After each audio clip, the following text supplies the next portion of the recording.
Hey sister queens, I am Angela Bond, aka Mrs. Curly 007, and this is your Crowns and Curls space where sister queens meet curls. I know you guys are looking at the title of this video and saying, well, it's about time. So first off, I'm just going to go ahead on and tell you right now that I'm going to be looking at my notes and looking at you. Looking at my notes, looking at you. Because unfortunately, my clicker, for those of you who have ever done presentations in front of a room, we call it the clicker. Now, I don't know the proper term for it, but anyway, my clicker died, and so I'm having to improvise, and I'm going to be looking away from the camera from time to time to make sure that I'm covering everything. But we are in part 3 of the Fibroids series. So if you are new to this channel, if you just came across this channel, again, this is Crowns and Curls space where we elevate the crown of your hair, the crown of your mind, and the kingdom of your body and spirit. And we are in elevating the kingdom of your body and spirit through women's health. So on today's episode, yes, we're in part 3 of the Fibroids series, finally. And we're going to be talking about diet changes and foods to avoid. So just side note, what in the world, like where have I been? Why has it taken me so long to get to part 3? Well, for those of you who don't know, I am pregnant. So I started this Fibroids series before I became pregnant, and I wanted to just take you on a journey with me learning about fibroids, and then I got pregnant. And so I started a vlog, a pregnancy vlog, Faith Over Fibroids. And I thought that, hey, since I'm going to take you on this journey with learning about fibroids, now that I'm pregnant, like I got to take you guys on this journey too.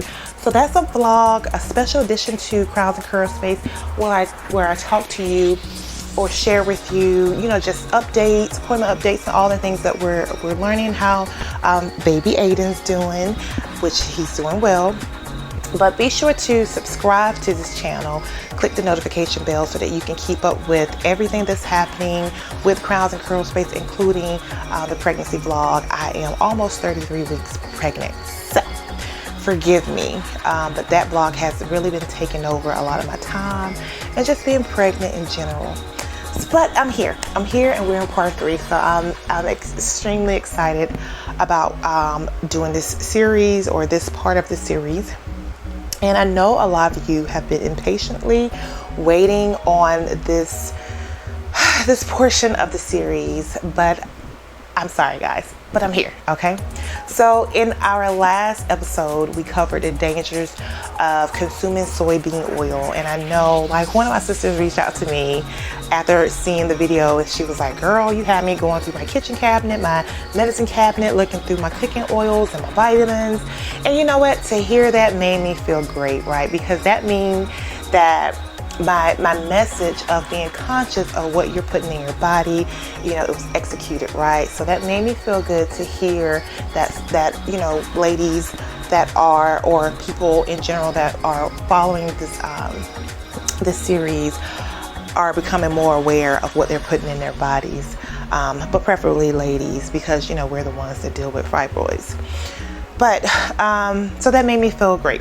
So again, if you guys have not seen part 2 of the Fibroids series, make sure you go back and check out that video. It's very interesting, and all these videos, they tie together. So just make sure to go back and check that out. I'll make sure to put it at the end of this video so that you can check it out.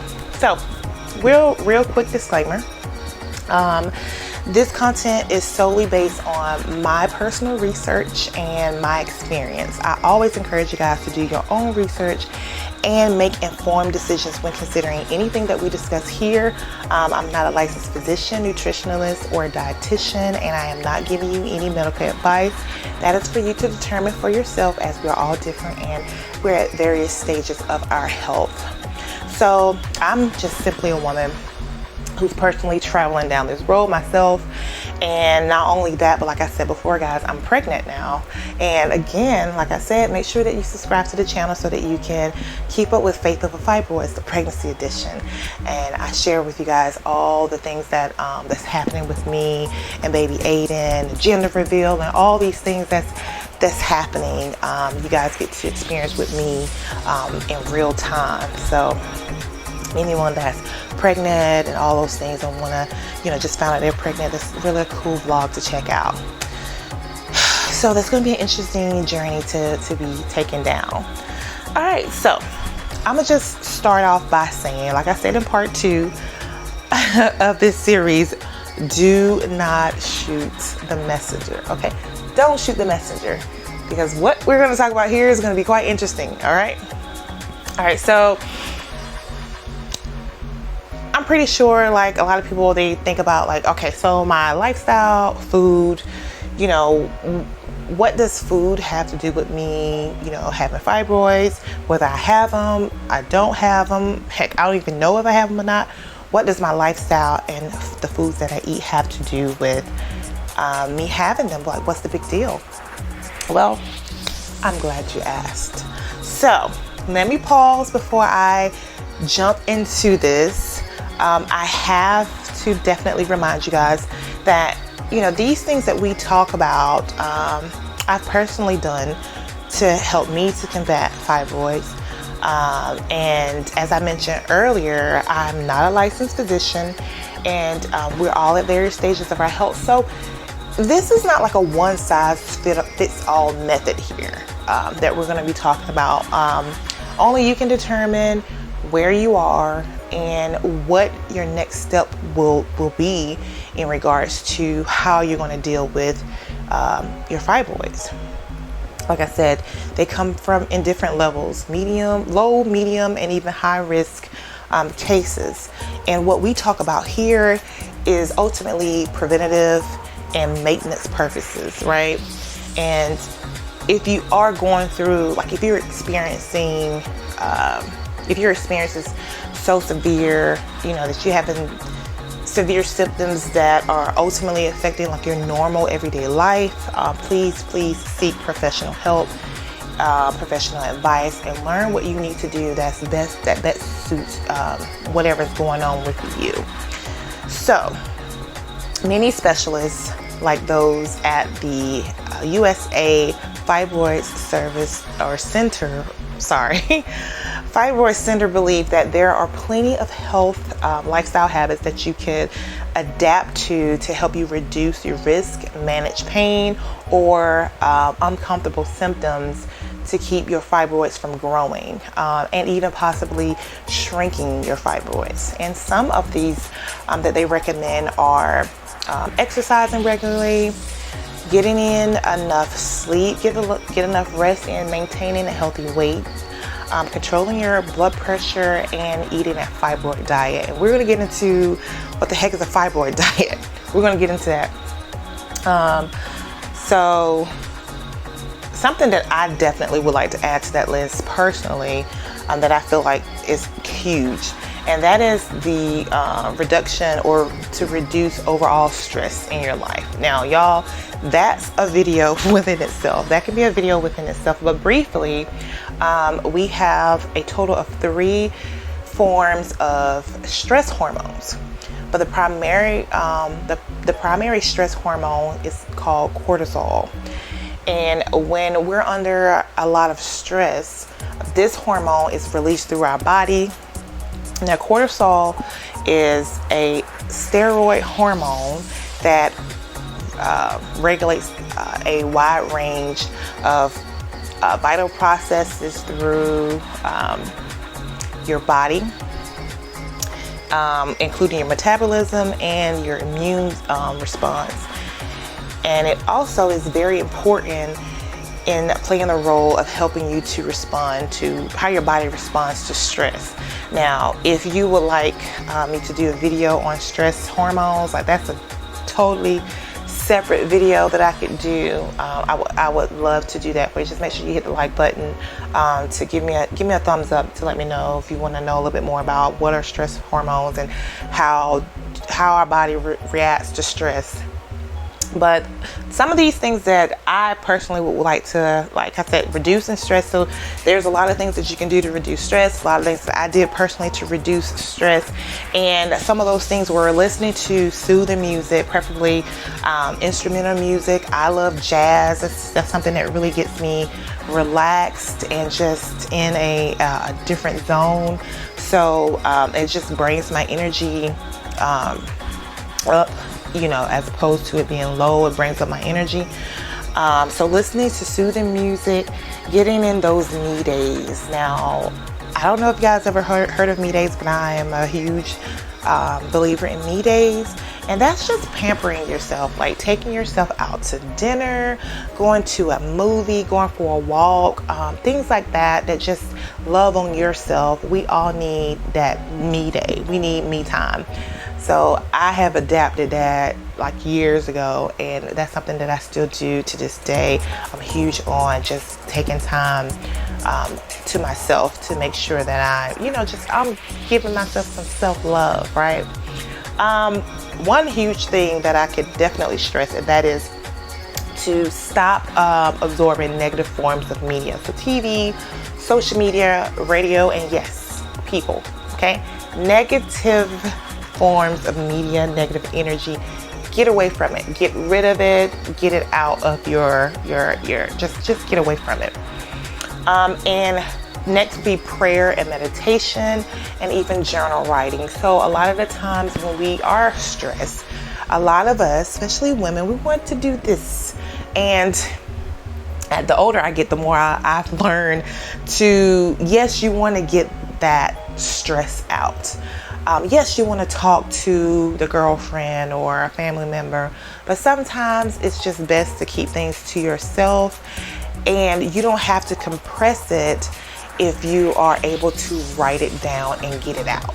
So that's just to name a few things. So like I mentioned in part 1 of the Fibroids series, the exact cause of fibroids is still unknown, and it's likely there are several underlying contributing factors, hormones that affect your uterine lining, such as estrogen and progesterone, along with genetics and other growth factors, and a substance known as extracellular matrix, or ECM, are all key factors in the development of fibroids. And again, go back and watch part 1 of the Fibroids series if you have not. Check that out. That just gives you a better understanding of pretty much the foundation or the fundamentals of what fibroids are, their different types, and all those things. So just go back and watch that video if you have not. So beyond that, you may be at increased risk for developing fibroids and even causing your current fibroids to grow if you are at childbearing age.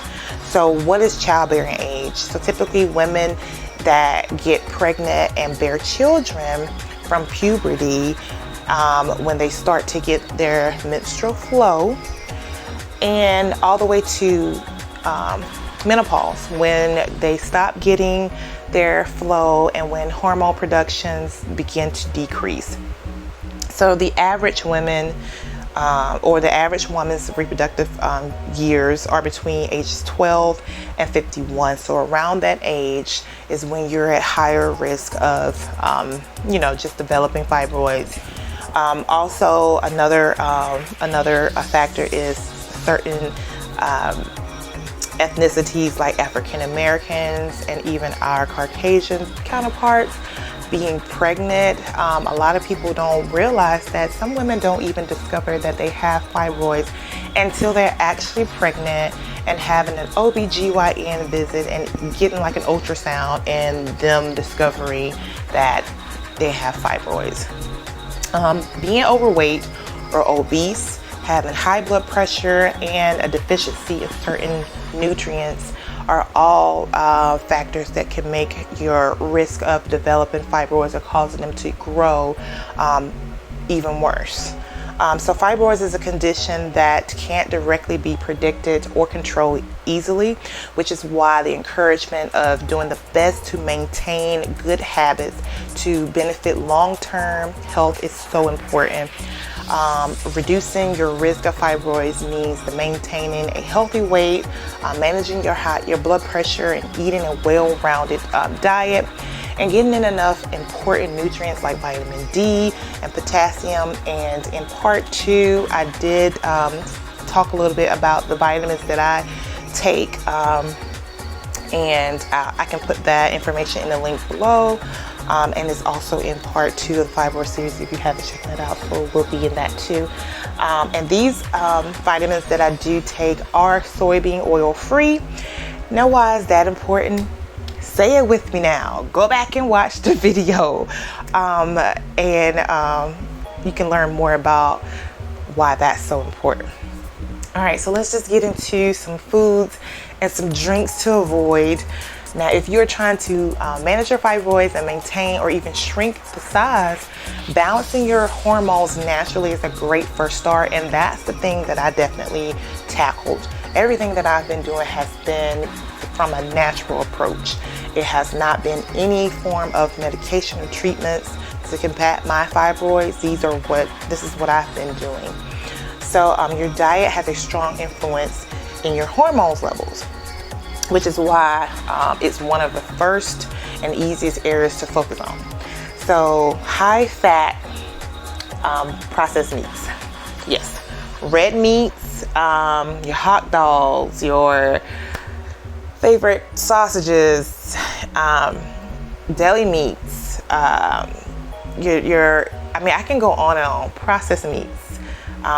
But for this portion, we're talking about red processed meats. So bologna and all those things, yes. Now, the reason why is because these meats are known to have a high level of additive hormones, particularly estrogen. Another food that we would need to avoid would be high-fat dairy products. Ice cream, yes. Like I said before, y'all don't shoot the messenger. This is not me. This is research. Sorry, hit the mic. So conventional diet or dairy can contain high levels of steroids, hormones, and other chemicals to promote increased levels in your estrogen and your hormones. Foods with high salt. So highly salted foods are hard on the liver, which is an organ that is most responsible for removing toxins and balancing your hormones. And that's something I didn't know. I knew that your liver filtrates a lot of toxins and things like that, but I didn't know that they actually help to balance your hormones. So yeah, refined carbs. So white foods like pasta and white bread and white rice and yes, all the good stuff, cakes and cookies and yeah, all that. They have been known to have alternative estrogen levels, causing fibroids to increase in size, and that's what we do not want. Like I said before, a lot of the times women don't even know that they have fibroids because they're so small and they're hard to see with the unless you're being examined with some form of a machine that will pick them up. So a bonus that I wanted to talk about is in part 2 of the Fibroids series, I was talking a lot about soybean oils, and that was a hot topic, and packaged foods are filled with soybean oils. Anything from your spice rack all the way to your pantry and even your freezer are like a lot of packaged items that are filled with soybean oils. And again, if you guys have not checked that out, you can just go to part 2 of the Fibroids series and go to the end. But again, it's best to watch it all the way through so you can get the bigger picture. But speaking of soy, so soy contains phytoestrogen, and these are compounds that act like estrogens in your body. I did speak a lot about that in part 2 of the Fibroids series, but high estrogen levels seems to boost the growth of fibroids. Because again, phytoestrogen is a plant hormone that can interact with our hormone and actually override it and cause our estrogen levels to rise, and ultimately causes us to have an imbalance in our hormones. So refined sugars, yes, y'all knew it was coming. High consumption of sugar can result in inflammation and weight gain. Now, there is an association between weight gain and hormone imbalance. Caffeine, so too much caffeine plus additional stress, or it puts additional stress rather on your liver, discouraging the organ from working the way it should. Just think balancing hormones. So if you're getting in too much caffeine, you got to watch that, because it's causing your organs to not function properly. Alcohol is another one. So overconsumption of alcohol can lead to inflammation of the body and reduce hormone or immune function. Reducing or eliminating alcohol can help promote, your overall health, imbalance in hormones. So watch how much alcohol you drink. Red meats, so basically beef. Beef is another item that is huge in causing your fibroids to grow, and it's mainly because of the hormones that are in these animals that's been, injected in these animals, and they're ultimately affecting us. So now that we've talked about, and I can go on and on. So if you think of packaged foods, y'all, I'm sorry, but I'm talking from everything. Like I said, from your spice rack. I was blown away when I started to really pay attention to the labels. I was blown away about how I saw soy being oiled and soy lecithin as items in the ingredients list on something like your meat tenderizers and seasonings and things like that, all the way to chips and cookies and cakes and gum, ice cream and frozen pizza and all these things. Like it's when you really think about it, we are consuming a whole lot of soybean oil, soy lecithin, and again, we're wondering why our bodies are so out of whack. It's because it's causing our hormones to be imbalanced, and it even affects men as well. Because men are taking on these phytoestrogen that's being they're consuming this, and it's in their bodies as well. So why are we so off balance? It's what you eat. It's definitely that's a big portion.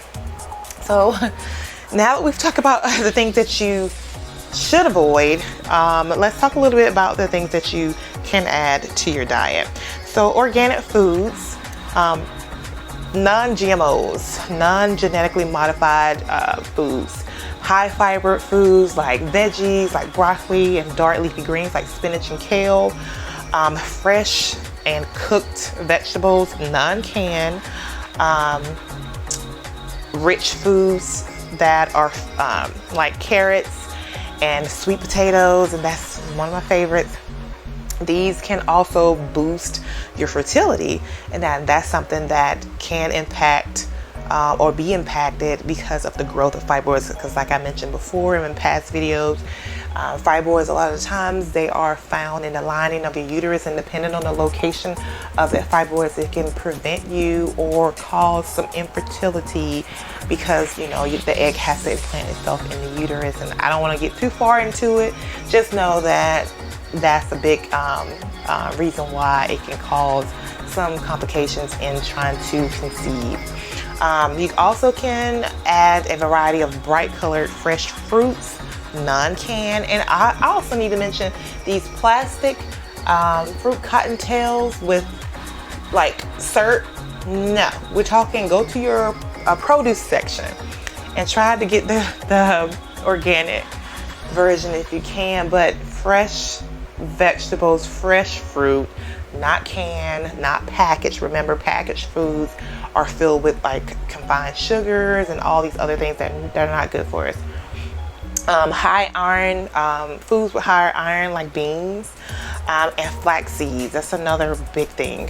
Whole grains, citrus like apples and oranges are great. Studies even show that women that eat 2 or more servings of citrus fruits each day lowers their risk of fibroids. And I know that's something that I was craving a lot of, was citrus. So I was, and still am, eating a lot of apples and oranges. That's in my diet. Fish, especially oily ones like salmon and tuna, are great. White meat like chicken and turkey. Organic, non-GMOs are what we're trying to strive for. The ones that don't have added hormones. You still got to pay attention to the packaging and the labels when picking out those. Low-fat milk, cheese, and other foods rich in vitamin D. Potassium-rich foods like potatoes and bananas and tomatoes and avocados. All these foods make you feel great, and there's so many recipes that you can try to just spruce it up. You know, it don't have to be bland and dry and boring. And green tea is another great one that is good. So we're going to jump into supplements. So supplements may also help shrink and maintain fibroid sizes. So B-Tex, which is a huge one, and I can't wait to get into the next part of the series where I talk about, you know, supplements and herbal supplements and things like that that I have incorporated. Fish oils, the non-soybean oil free ones. B-complex are a few supplements that have been known to create a better hormonal balance. So these supplements are extremely important. So additionally, the fatty acids in fish oil and cold water fish may help fight inflammation. It could contribute to fibroid growth. But before you add any of these things that we talked about, be sure to talk to your physician and talk to your dietitian before introducing any new supplements and any foods and things like that into your diet. Definitely make sure that you do discuss this with your licensed professional. Now, if they come back and they try to say, hey, well, we got a new prescription instead of, you know, the natural version, y'all know how I am about that. I don't know, you know. So in my head, the first thing is, okay, so we're gonna take on another high risk, high side effect drug over a more natural method. Y'all know how I feel about that. Personally, you know where I stand with that. All I can say is to pray on it, fact check these new types of meds that they will try to promote you. Just be careful with that. You know, where we're coming from in this, you know, type of content is more of a non-westernized form. It's more of a natural approach to combating fibroids. So do what's best for you, but make sure you do your homework before just taking anything. So all of this is great. It's a lot of great information to think about, but if you are someone that feels like, hey, you know, this is some great suggestions, but you end up developing fibroids anyway, or you feel like, you know, my situation may be a little more severe, but you're being told that a hysterectomy is the only way to go. I mean, that's what was told to me, along with other things that I mentioned in part 1, I believe, of the Fibroids series. Again, if y'all haven't caught the drift, just go back and check out other videos, okay? But that was the only option that they were telling me as well. But that's something that you don't want to do. And you may also be experiencing that, you know, your fibroids growth is becoming worse, or you are suffering from worse, you know, your symptoms starting to get a little worse. If fibroids are ultimately getting in the way of your everyday life, your career, your social life, personal relationships, you know, affecting your self-esteem, there is another option. And I want to share that with you. So according to USA Fibroids Center, although some women have been told that a hysterectomy is the only treatment option, that is actually rarely true. So at USA Fibroids Center, their experts offer a non-surgical treatment alternative called uterine fibroids embolism or embolization. also known as UFE. UFE is performed as an outpatient procedure. It involves less risk than a fibroid surgery, so having them removed or having a hysterectomy, and it's relatively short recovery time of only about 1 to 2 weeks. And because they believe that making minimum invasive fibroid treatments accessible for all, they're big believers in that. And they have dozens of clinic locations across the country, and I have left that information in the description below. I will also say to talk to your local women's center. I mean, my OB was actually talking to me about this option. Now, I had 2 OBGYNs, so the second one who saw that I was like, no one's cutting on me. No, like headstrong, patient. He also spoke about this method as well. I didn't even know anything about this, but pretty much how it's done is like one of the like their radiologists, they use the ultrasound imaging to map your fibroids. So if you have ever gotten an ultrasound, whether vaginal or usually it's vaginal because they're looking at your uterus, they use a tiny catheter, they insert it in, depending on the center. USA Fibroid Center actually inserts it in like a numb upper thigh, the catheter. And then next they inject the I think it's embolic material in your uterine artery. So what this does is it blocks the flow of blood and nutrients to the fibroids. And this is extremely important because what happens is when they cut the blood supply off, I'm gonna just dumb it down a little bit. Pretty much they cut off the blood supply, the nutrients that's going to the fibroids, ultimately causing your fibroids to grow, is causing it to enlarge.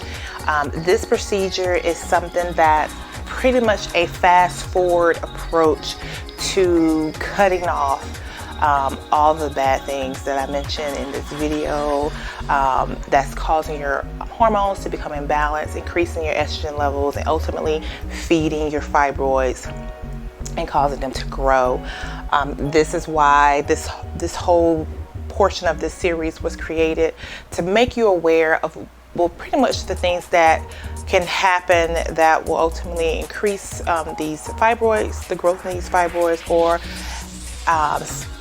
bring you more of a higher risk of developing them.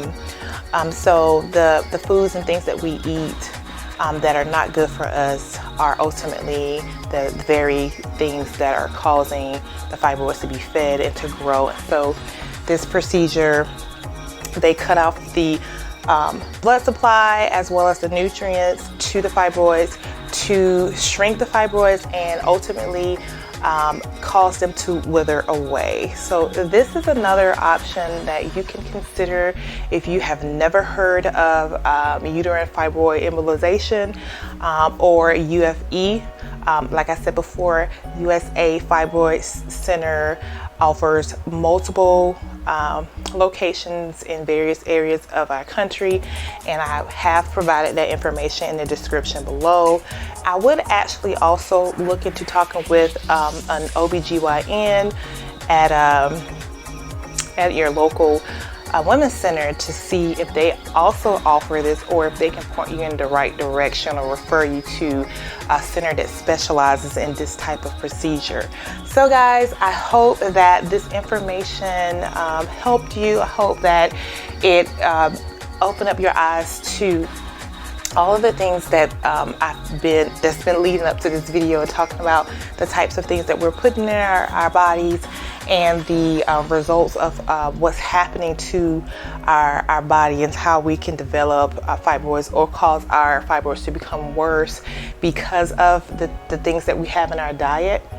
And also provide you with another option if you are someone that has more of a higher case, that you need a little bit more help, but you don't want to go down the road of the extreme of having a hysterectomy done or having your fibroids surgically removed only to have them return again.